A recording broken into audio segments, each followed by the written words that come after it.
Good day, everyone, and welcome to our session. This session aims to promote student, parent, teacher, and school community engagement and motivation through individual and collective interaction. And I will be discussing about what is parenting and the role of parents and teachers in giving smart parenting in the new normal. Before I will start the discussion, I want you to have a paper and pen with you so that you can actively participate in this session. I prepared some questions here, and for each question, you are going to choose the statement that best reflects your attitude. For number one, A, what the child needs most is to be loved, respected, and valued. B, what a child needs most is structure, rules, and discipline. C, a child needs both love and structure. Number two, A, when a child disobeys, they need understanding. B, when a child disobeys, they need to be punished.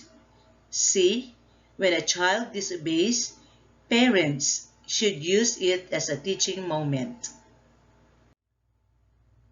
3. A.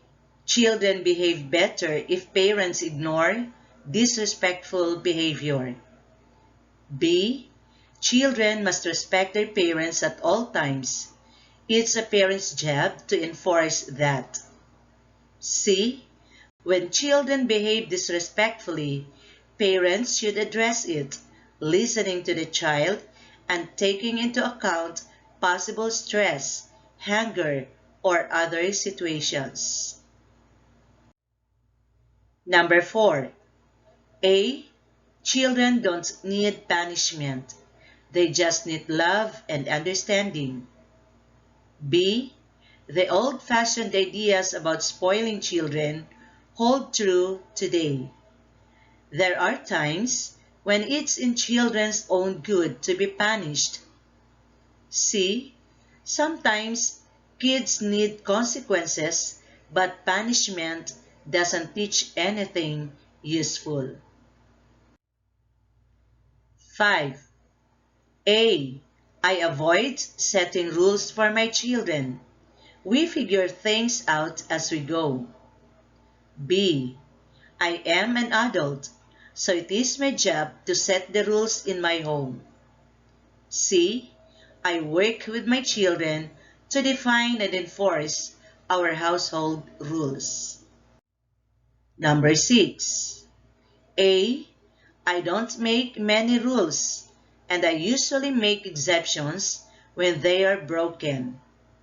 B. My children need to know the rules. They don't need to like them. C. It's important to me that my children understand our household rules. Number 7. We don't have a lot of rules, so rule breaking is not really a problem for me. B. When my children break a rule, I enforce the punishment. That is my job. C. When my children break a rule, I think about the context. Before setting consequences, I talk to them about what's happening and try to understand their point of view. Number 8. A. My children don't always do their chores, but what can I expect? They're children. B. Each of my children has chores to do before they are allowed privileges or free time. No exceptions. C. I expect my children to complete their chores, but I am willing to listen if they want an exam on a given day or want to amend the expectations. Number 9. A. I often have to bribe my kids to get them to do what I want them to do. B. My kids trust me to give them consequences if they don't do what I tell them to do. C. My kids and I worked out a system of expectations and consequences, and mostly it goes pretty well. Number 10. A. There is not much negotiations in our household. I listen to the kids and try to do it their way. B. There is no negotiating in our home. I am the parent and I make the rules. C. We spend a lot of time negotiating the rules and consequences. It is important to me that my kids understand the rules and feel they help shape the consequences. This time, examine your answers and see what type of parents you are. If you choose A for most of these items, your approach to parenting falls into the permissive style. You are a friend or the free-range parent. You love your children and want the best for them, and you trust them to do the right thing. You don't like to set the rules or enforce them and prefer to live in a spirit of harmony with them. If most of your answers were B, you fall under authoritarian, the boss, the tiger parent. You provide your children with the guidance and structure they need to grow into adults with your values. You see your job as being a parent to your children, not a friend. And you don't feel a need to explain or discuss your rules and orders. When your children disobey, it is your job to make sure they are appropriately punished.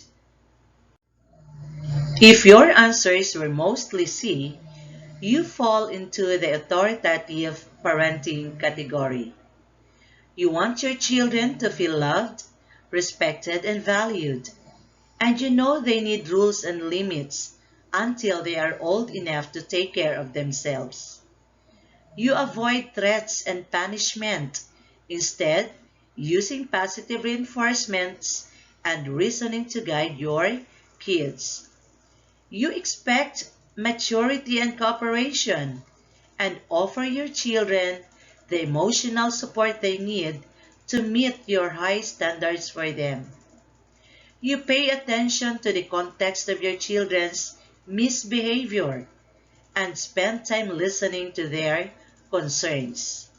You are both highly demanding and warmly responsive to your children's needs and concerns. We also have what we call neglectful parents. This type of parents don't generally read articles like this or contemplate parenting quizzes, so I haven't included any items describing their points of view.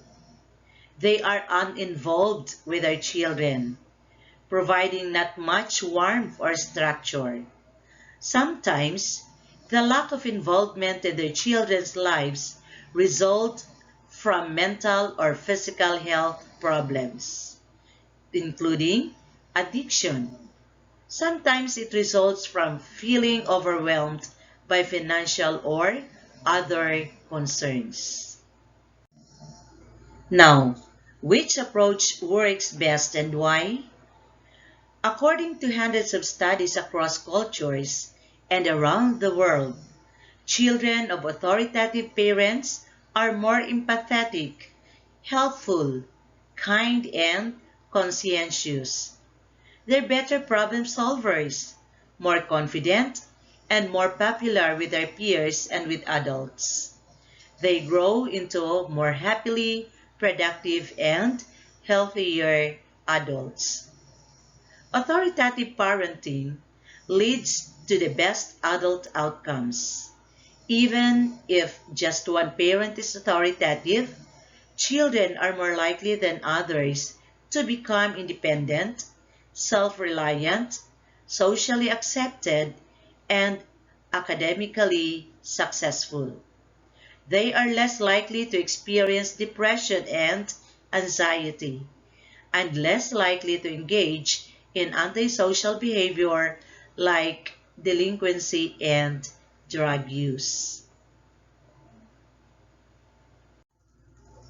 When it comes to parenting styles, we all know that one size doesn't fit all.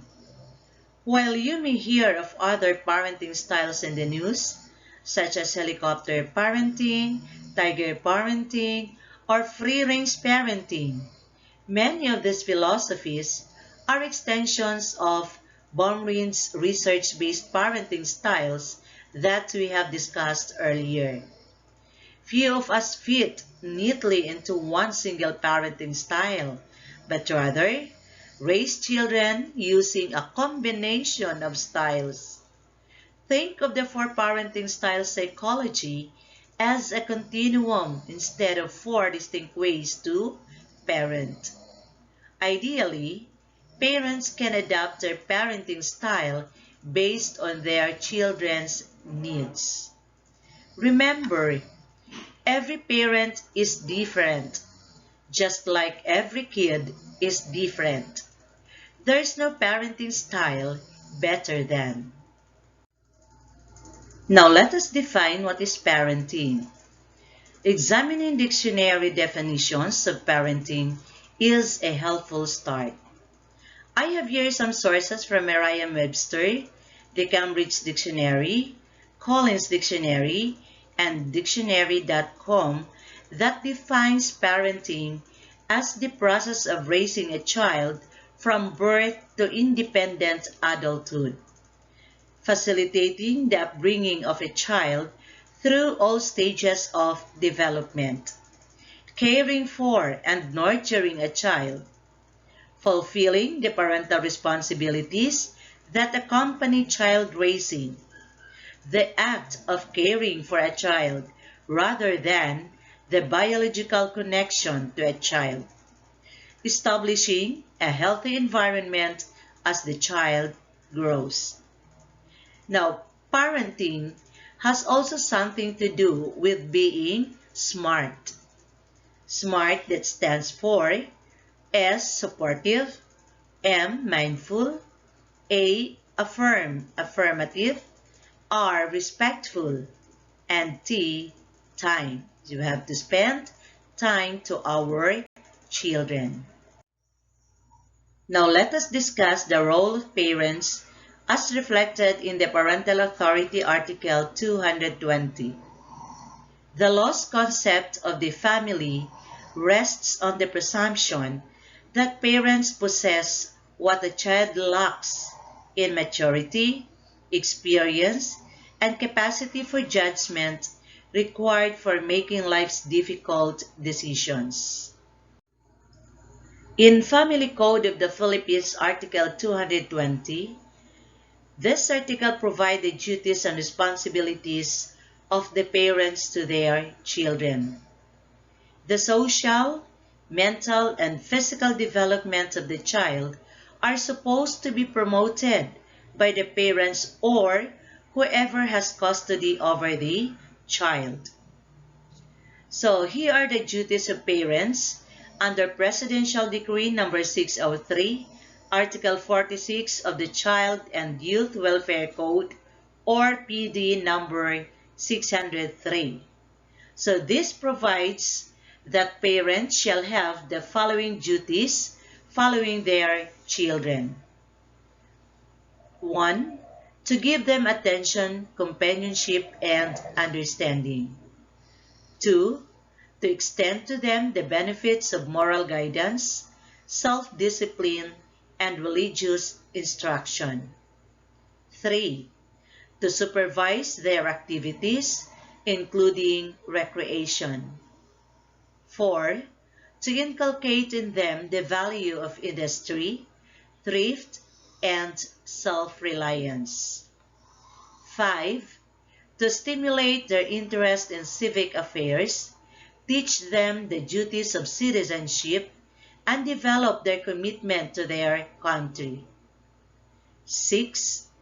To advise them properly in any matter affecting their development and well-being. 7. To always set a good example. 8. To provide them with adequate support as defined in the law, particularly the Family Code. And 9. To administer their property, if any, according to their best interest, subject to the provisions of the Family Code, particularly Article 225. Indeed, parenting style is difficult in today's world. With students home from school, social emotional learning strategies can help parents support their children's overall well-being in the face of global stress from the COVID-19 pandemic. Now, let us find out some of the strategies that will help parents support students' social and emotional needs during this disruptive time. But before that, I would like to show you a video of a common setup at home when it comes to modular and online learning. Being a parent is not easy, and it gets even harder in this time of pandemic.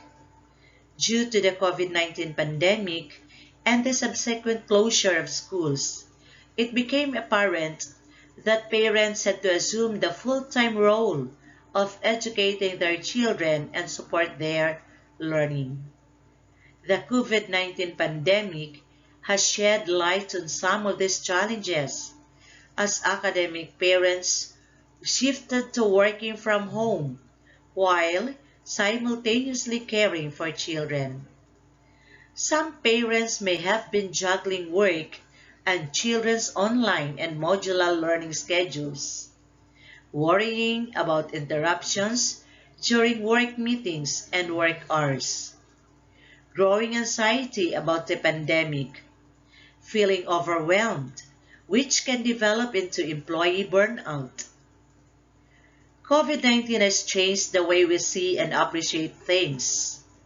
These changes, no matter how hard it is for some, have turned into what we call the new normal. It is an unprecedented event, and no one has prepared.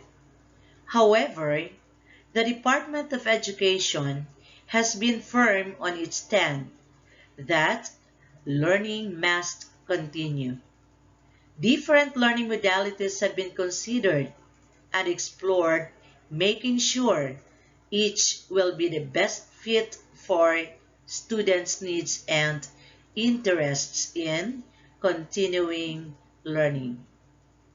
For instance, in our school, we have different learning modalities that we are offering. We have asked some of our parents on their views and thoughts in the new schooling. Now, let us hear the voices of our parents from modular, digital, and online learning. Now, let us take a closer look at the parenting skills of modern parents. What are the most essential parenting skills? Number 1, love and affection. Showing love is the number 1 competency that predicts good parenting outcomes. This includes showing unconditional love, support, and acceptance. It also stresses the importance of spending one-on-one time with your child. Number 2, stress management. Not only is it important for you to manage your own stress, it's also critical to teach your child stress management and relaxation techniques. Number 3, relationship skills. Success in this area means you model and maintain healthy relationship skills with other people, your spouse, significant other, co-partner or co-parent, co-workers, family, etc. Number 4, autonomy and independence. When parents foster autonomy and independence, it tells their children that they respect and believe in their abilities. Number 5, education and learning. Teaching children to be lifelong learners begins at home. This includes valuing education, modeling learning, and providing enrichment opportunities for your child. Number 6, life skills. Providing your child's needs and planning for the future falls into this category. This includes showing your child how to positively view obstacles and challenges, which helps them develop resilience and perseverance. Number 7, behavior management. Parents who use positive discipline rely on positive reinforcement and deliver consequences, not punishment, in a kind and firm manner, helping a child feel connected, capable, and a sense of belongingness. This also minimizes or eliminates yelling and harsh verbal discipline, which one 2014 study trusted source found is damaging to developing adolescents. Number 8, health. You model healthy lifestyle choices that include exercise and good nutrition choices for your family. Number 9, religion. You support spiritual and or religious development. And number 10, safety. You help to ensure your child is safe. This includes setting boundaries and being aware of their activities and friends.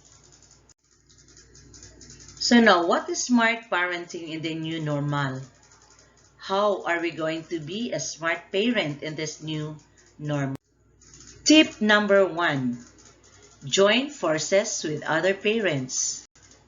Reach out safely or via phone, email, or social media and exchange tips for keeping kids focused and engaged. Depending on the restrictions in your area, you may also want to organize a virtual activity or study group, which has the added bonus of providing social interaction for your child. Collaborating with other parents may help you feel less isolated as well. Tip number 2, develop a partnership with your child's teachers and school staff by, number 1, meet your child's teacher. Get to know who's who at your children's school.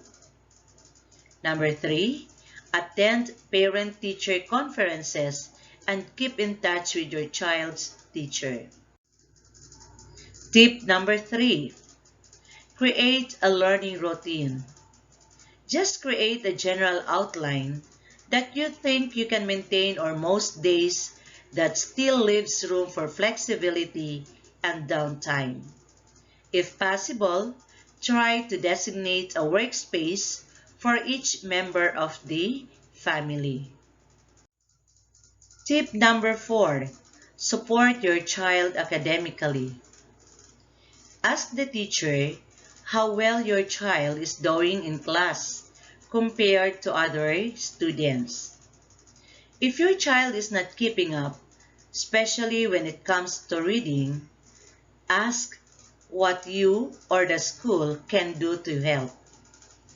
It's important to act early before your child gets too far behind. Also, be sure to review your child's report card each time it comes out. Make sure that your child gets homework done. Let your child know that you think education is important and that homework needs to be done each day. You can help your child with homework by setting aside a special place to study, establishing a regular time for homework, and removing distractions such as the television and social phone calls during homework time. Find homework help your child if needed. If it is difficult for you to help your child with homework or school projects, see if you can find someone else who can help. Contact an older student, neighbor, or friend and see if they can help. Tip number 5. Monitor your child's television, video game, and internet use. Monitor and limit your child's social media use. Talk to your child about underlying issues. Problems with social media use can often mask deeper issues. Is your child having problems fitting in at school? Are they suffering from shyness or social anxiety? Are problems at home causing them stress? Enforce social media breaks. For example, you could ban social media until your child has completed their homework in the evening. Not allow phone calls at the dinner table or in their bedroom. And plan family activities that preclude the use of phones or other devices. To prevent sleep problems, always insist phones are turned off at least 1 hour before bed. Teach your child how social media is not an accurate reflection of people's lives. They should not compare themselves or their lives negatively to others on social media. People only post what they want others to see. Images are manipulated or carefully posted and selected. And having fewer friends on social media doesn't make your child less popular or less worthy. Tip number 6. Encourage exercise and offline interests. Exercise is great for relieving anxiety and stress, boosting self-esteem, and improving mood, and is something you can do as a family.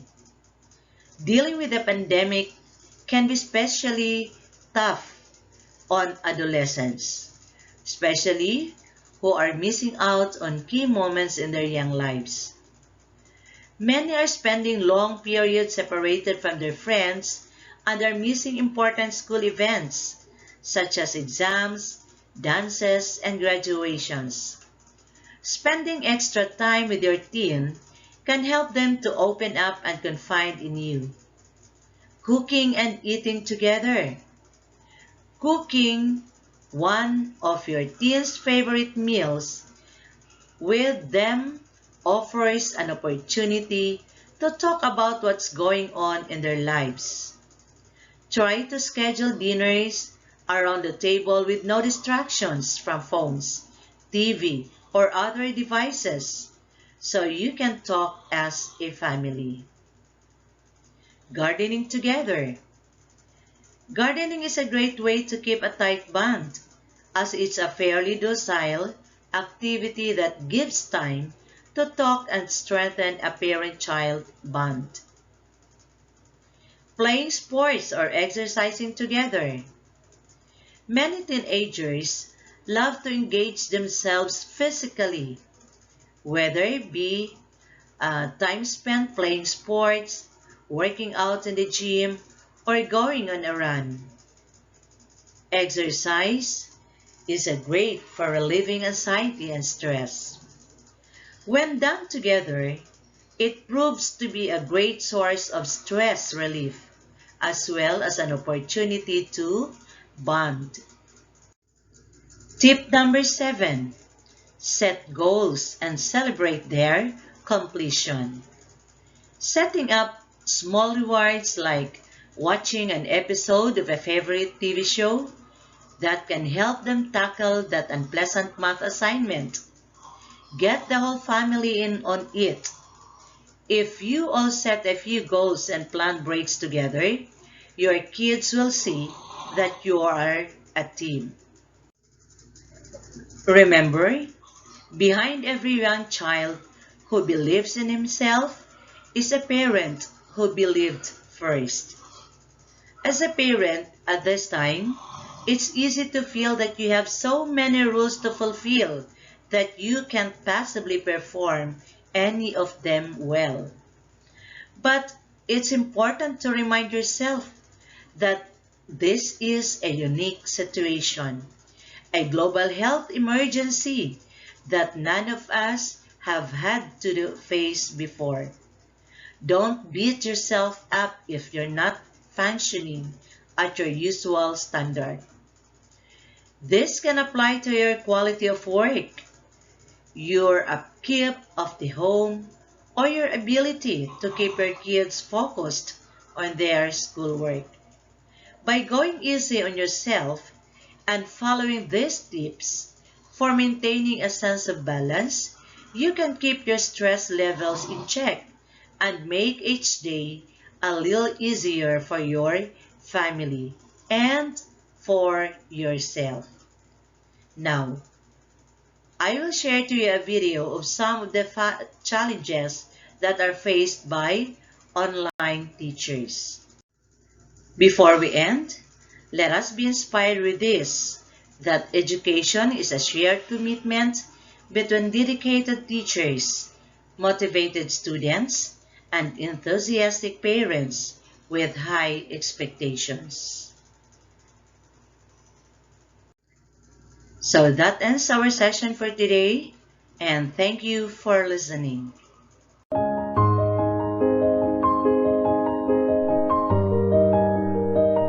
As a parent, As a guardian, as a brother, As a sister, As a parent, as a sister, As a parent, I hereby affirm my commitment in the academic achievement and career success of my child. I will strongly demand that my child be honest with me and with his teachers, and that she or he takes responsibility for his decisions and actions. I will encourage my child to always complete his her assignments on time and will check frequently to make sure this is happening. To demonstrate my commitment to this goal, I pledge to adhere to the following principles. I will limit and monitor her computer, television and game playing time. I will speak with my child daily about school. I will support the decision that my child's teachers make and withhold judgment on any usual way of confusing information until I have had an opportunity to speak directly with my child teacher. I will promptly bring any concern that I have to my child teacher attention. May God bless us all. May May God bless us all. God bless us all. May God bless us all. May God bless us all. may God bless us all. May God bless us all.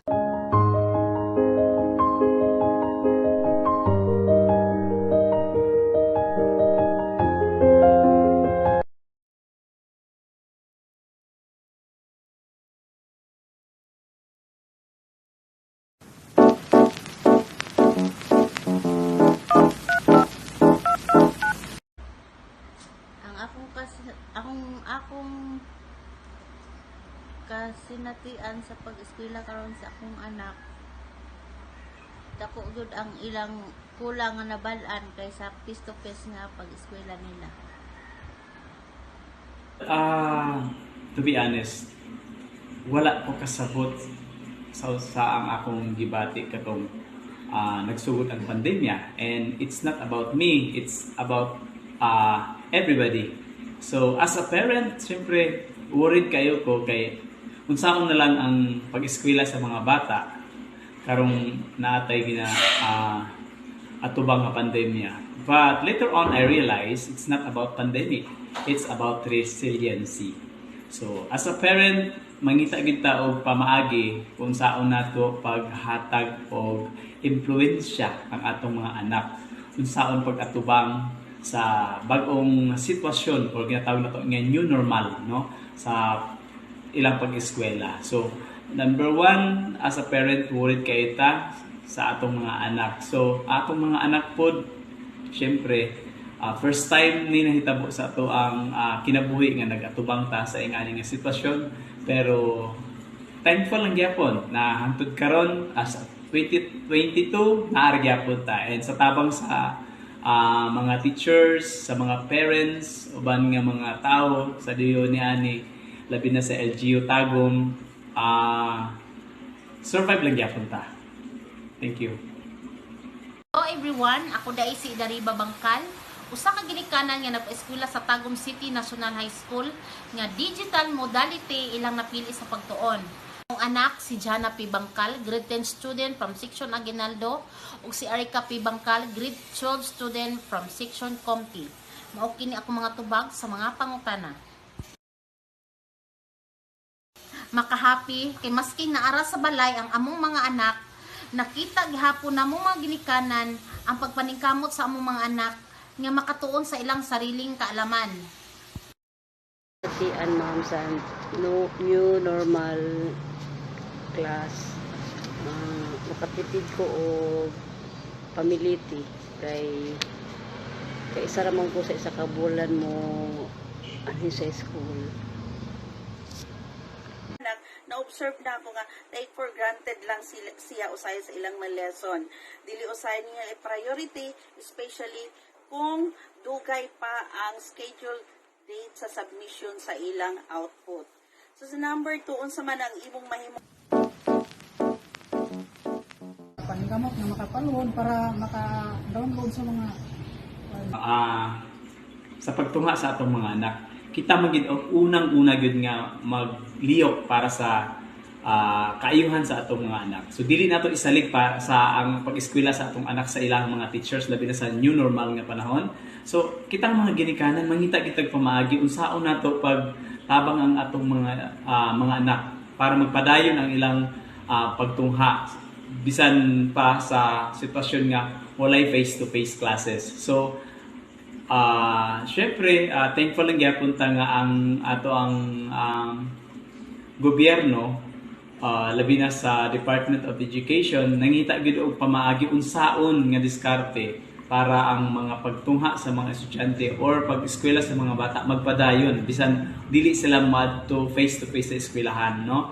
So, as a parent, syempre, ako, bisan pa sa kabisi sa adlaw-adlaw nga panginabuhi naagyapon ko'y laan nga time, no, para sa pag-eskwela sa akong anak. Syempre, unang-una kailangan nato i-monitor kung naga-answer ba sila sa ilang mga modules. So, alalayan lang gyud dato sila. So, aside from naga-monitor sa ilang pag-eskwela, naga-monitor po ta sa unsa pa mga other aktibidades sa mga bata, kung kana ba dili ba makahatag ng stress sa ilaha, no? So kinahanglan kita as a ginikanan naargya punta ipakita nato bisag lisod na ang sitwasyon, naargya punta ipakita nato sa atong mga anak nga kita padayon bisag unsa ang atong giatubang kalisod. Gina-review nako ilahang mga answer o gina-make sure nako nga kompleto ang ilahang mga activities nga gipang-ansiran. I think dako na itabang, no? Especially ang atong internet connections sa pag-eskwela sa mga bata mo ni gato ba nga atong sitwasyon na new normal na tinatawag nato na new normal, pero later on na realize nato na okay ra po di ay, no? Bisan sa una nagkalisod ta pero sa kadugay murag na okay na noon siya, pero syempre dili man pud tanan nga parehas ang ilang giagian sa akong giagian nga murag na okay na ko. Pero naargya po ang worries na to. Pero okay na, dawaton na lang din na to ang sitwasyon nga mauna ni. No? Dako kini og tabang kay mas makapokus sila silang pag-eskwela og list hasol kini sa among mga ginikanan kay dili na namo kailangan moadto eskwelahan aron magkuha og mga modules. Katulang ug daghang salamat.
Yes, teacher. Okay, Olivia. 6 plus 6. 12, teacher. Yes, teacher. Can you spell war? Mute mo muna, mute mo. Anak, ito, tingnan mo. Dali. W-A-R, teacher. Yes. Naku mga mommies and daddies, alam naman po natin na kasama natin ang ating mga anak ngayon sa online schooling. Pero wag po natin silang tuturuan or i-coach kasi isa na tong form ng cheating eh. Ang dami po nitong mali na ituturo sa ating mga anak. Una, hindi natin sila tinuturuan na tumayo sa kanilang sariling mga paa. Sa traditional school dati, hindi natin sila kasama. So, sarili nila yon, sarili nila yung kakampi nila para sumagot sa mga dapat nilang sagutan sa school. Lahat naman po tayo gusto natin na okay yung grades ng ating mga anak sa school. Pero dapat turuan natin yung mga anak natin na sila yung nag-work hard para makamtan yung mga grades na yun. Hindi dahil nag-cheat tayo. Pangalawa, yung values ng honesty. Maaaring malito yung mga anak natin kasi pinapakita natin na, uy, pwede pala mag-cheating. Hindi yung maganda na tayo mga magulang na iniidolo nila, nakikitaan nila ng hindi magandang halimbawa. Next, anong iisipin ng anak natin na wala tayong tiwala sa kakayanan nila dahil nagko-coach tayo? Hindi natin sila maiwan, nandun tayo sa tabi nila na turo tayo ng turo, di ba? Kailangan maramdaman ng anak natin, tulungan natin silang i-build up yung confidence nila na, anak, kaya mo yan, may tiwala ako sa'yo. Yan naman po, sana makatulong ang video na ito. Maraming salamat, stay safe, and God bless. Mami, hindi ko naman maiwasan, hindi ka magbigay ng sagot habang may recitation or quizzes or exams yung anak ko. Kasi halos daw lahat ng nanay ng kaklase ng anak niya ginagawa yon. Nakakalungkot talaga na parang nagiging normal na turuan natin yung mga anak natin habang nag-e-exam sila or may recitation, yung mga pabulong-bulong na sagot natin. Pero eto po ang tatandaan natin. Una, kahit ginagawa ho yan ng karamihan, hindi ho yan nagiging tama. Mali pa rin yan. Maging mabuting halimbawa ho tayo sa anak natin na, anak, ginagawa ng iba pero mali yan. Ito ang gagawin natin dahil ito ang tama. Pangalawa, ipaliwanag po natin sa anak natin na, anak, okay lang na magkamali ka. Ang mahalaga, matuto ka. Dahil yon yung dahilan kung bakit ka nasa eskwelahan. Para matuto. Aanihin po ng mga anak natin ang mga matataas na marka o grado kung galing din naman natin sa atin yung mga sagot. Diba? Mas maganda na maramdaman ng mga anak natin na pinaghirapan ko to, ako ang gumawa nito. Hindi yung may tulong ng bulong ng nanay ko. Tama? Tama. Bilang mga magulang po, ang may tutulong natin sa ating mga anak, alalayan sila o i-review bago yung exam, yung recitation, bago yung klase. Hindi mismo dun sa oras ng klase na kung kailan nagsasagot, saka tayo magbubulong ng sagot. Maraming salamat, stay safe, and God bless.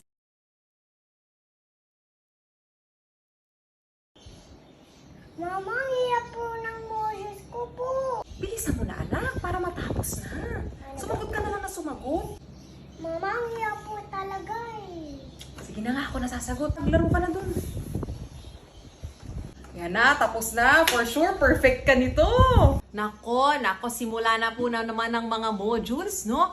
Pero katulad po ng mga sinabi ko, katulad dun sa online classes, dapat huwag po natin tuturuan yung ating mga anak ng mga sagot. Pwede po natin tuturuan sila sa proseso kung paano magka-come up dun sa sagot, pero huwag yung mismong sagot. Kasi kung tuturuan po natin sila kung paano yung proseso, ibig sabihin, tinutulungan natin sila na maintindihan kung ano yung mga nasa modules. At lalo huwag natin gugustuhin na para matapos lang. Kasi hindi naman yun yung objective natin na para may matapos lang. Ang gusto po natin, matuto yung mga bata. Hindi magandang halimbawa ang pinapakita natin sa ating mga anak kung pinapakitaan natin sila na ako na ang sasagot niya. Tinuturuan natin sila ng sagot. Values po yun na kinukopya nila sa atin. So maging magandang halimbawa po tayo. Tulungan natin yung ating mga anak na matutong tumayo sa kanilang sariling mga paa. Hindi naman maganda, di ba, nakakuha nga ng perfect score yung ating mga anak o matataas na grades. Dahil naman sa atin. Gusto po natin na yung anak natin ang naghirap doon, di ba? Para mas proud sila sa sarili nila na, uy, nakamtan ko to dahil nag-aral ako dahil sa sarili kong sagot. Yun lamang po. Mommies, can you please don't answer your module? Yes, you let them learn, mommies. Yun lamang po. Maraming salamat. Stay safe and God bless. Bye! Sumingit ka? May I go out, sir? Thank you, sir.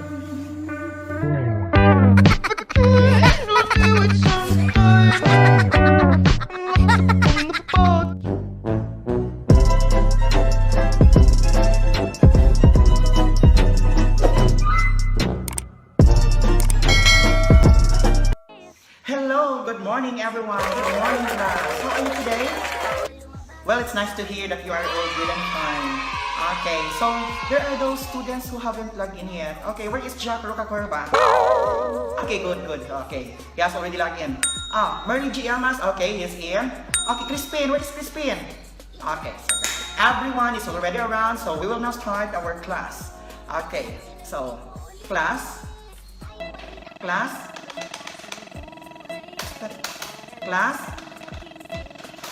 Ano sa naman yun? Class, hello? Class? Hello, class? Hello? Class?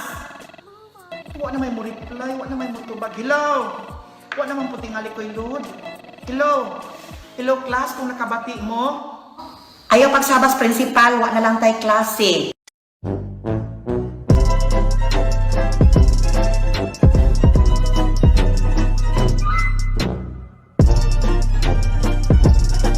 Welcome sa science class. Oo, naka-online na lahat, di ba?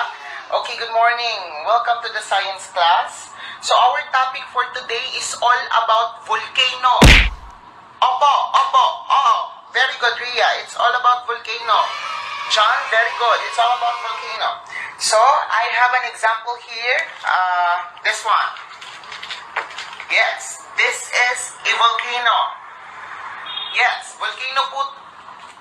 Opo, 250 na lang. 250 na lang po. Rhea, hindi po ito binibenta. Hindi po to online selling, Rhea. Oh, online class to. Rhea, oo. Anong PM? Anong 250 na lang? Hindi to binibenta. Oo, model lang to ng volcano sa klase natin, Rhea. Oo, hindi po to online.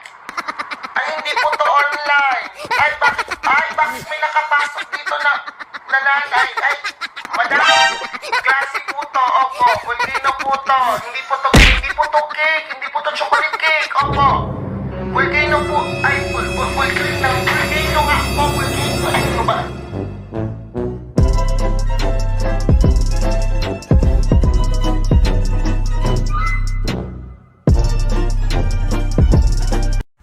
We start this problem by isolating the radical on the left side of the equation. So subtracting 6 from both sides, we have the square root of x equals x minus 6. Next, to get rid of the radical, we square both sides of the equation. And notice that on the right side of the equation, the x minus 6 squared must be thought of as x minus 6 times x minus 6. So we have x equals x minus 6 times x minus 6. And foiling the right side, we have x equals x squared minus 12x plus 36. Remember that when an equation has a squared term in it, we must set the equation equal to 0, then factor. So our next step is to move the x to the right side by subtracting x from both sides of the equation to get 0 equals x squared minus 36.